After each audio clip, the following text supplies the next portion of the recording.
পিয়ারের ব্যাপারে এসএসএফ 20-25 বছর আগে দাবি করেছিলেন, তখন কেউ পাত্তা দেয় নাই। আজকে জামাত ইসলাম সহ ছোটখাটো দল সবাই বলে পিয়ার। যাদের বয়স 40-এর কম তারা হয়তো জানেন না যে উপজেলা পরিষদ হওয়ার আগে বাংলাদেশের প্রশাসনিক কাঠামোটা কেমন ছিল। এখনকার যে প্রত্যেকটা উপজেলা এগুলি ছিল একটা, সেই থানা একজন সাব ইন্সপেক্টর থাকতো, থানার অফিসার ইনচার্জ, একজন সিও ছিলেন যাকে বলা হয় সার্কেল অফিসার ডেভেলপমেন্ট, তিনি একজন ক্লাস 2 অফিসার ছিলেন, তিনি ওই চেয়ারম্যানদের মাধ্যমে ওই ফুড ফর ওয়ার্কস কিছু ডেভেলপমেন্ট কাজ করতেন। আর একজন সেকেন্ড ক্লাস অফিসার ছিলেন যাকে বলা হতো যে সিও রেভিনিউ, তিনি খাজনা টাজনা ট্যাক্স এগুলি নায়বদের মাধ্যমে আদায় করতেন। আর একজন উপজেলায় হেলথের একজন অফিসার ছিলেন, LMF ডাক্তার, MBBS সব জায়গায় ছিল না। এই ছিল মোটামুটি উপজেলার আগে থানা পর্যায়ের কাঠামোটা। বাংলাদেশ সংবিধানে লেখা আছে যে এই মানে জনপদের মালিক জনগণ, রাষ্ট্রের মালিক জনগণ, জনগণের জন্য আমরা কাজ করব, সেবা করব, অনেক কথা লেখা আছে। কিন্তু সেই যারা মালিক জনগণ, তাদের জন্য তাদেরকে সরাসরি প্রশাসনে পার্টিসিপেশন করবার জন্য কোনো সরকারই কোনো ব্যবস্থা গ্রহণ করেন নাই। হোসেন মোহাম্মদ এরশাদ, যিনি একজন সামরিক ব্যক্তি ছিলেন, যিনি 1982 সালে একটা ঐতিহাসিক অবস্থার পরিপ্রেক্ষিতে সিচুয়েশনের কারণে এই দেশে দায়িত্বভার নিয়েছিলেন, তিনি এসে ঘোষণা করলেন যে তিনি এই দেশে কিছু সংস্কার করতে চান যেগুলি জনগণের উপকারে আসবে। সেই লক্ষ্যে তিনি কিন্তু প্রত্যেকটা থানায়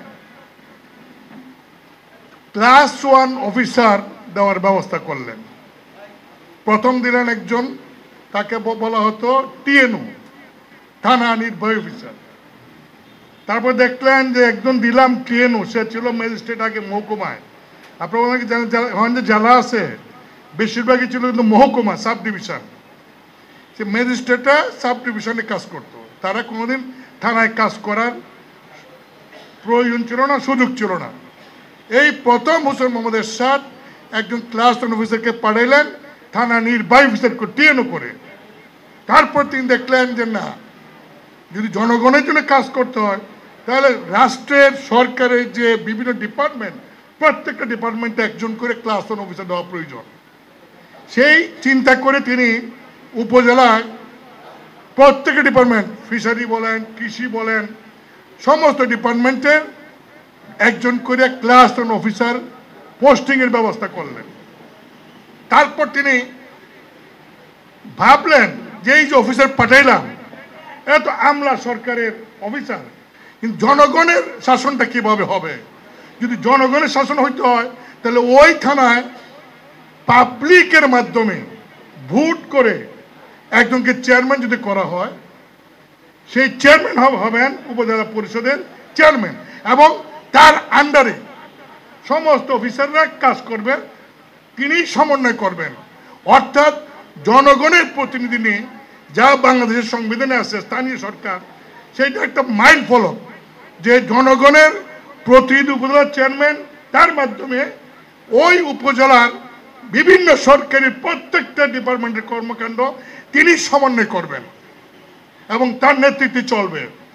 এই সিস্টেমটা চালু করার পরে দেখা গেল বাংলাদেশে প্রশাসনিক ব্যবস্থা একটা বৈপ্লবিক পরিবর্তন হয়েছে, এবং যোগাযোগের জন্য পরবর্তী সময় এসএসএফ প্রত্যেকটা মহকুমাকে জেলা করেন। মাত্র 21টা জেলা ছিল, বাকিগুলো ছিল মহকুমা। এত বড় সাহস এই লোকটার। জিয়াউর রহমান সাহেব যখন ক্ষমতা ছিলেন তখন একজন যুবমন্ত্রী ছিলেন, তার নাম ছিল খন্দকার আব্দুল হামিদ, তার বাড়ি ছিল জামালপুরে। তিনি খালি বলতেন, লেখাতে লিখতেন যে তার সাব ডিভিশন একটা জেলা চাই, জেলা চাই। বহুবার বলতে বলতে বলতে জিয়া রহমান সাহেব নিয়ে এই জামালপুর জেলা করলেন। ওই আমলে আর কোনো জেলা হয় নাই, কারণ বল জেলা হইলে অনেক খরচ, কিভাবে চলবে। একদিনে 21 থেকে 64 জেলা তিনি করে ফেললেন। মানে এটা একটা অসম্ভব একটা বিষয়।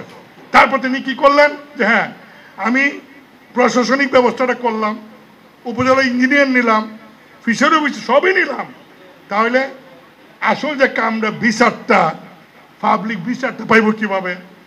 সেই জেলা হেডকোয়ার্টার থেকে 30 মাইল দূরে এসে জেলা হেডকোয়ার্টারের বিচার পাওয়া খুব মুশকিল।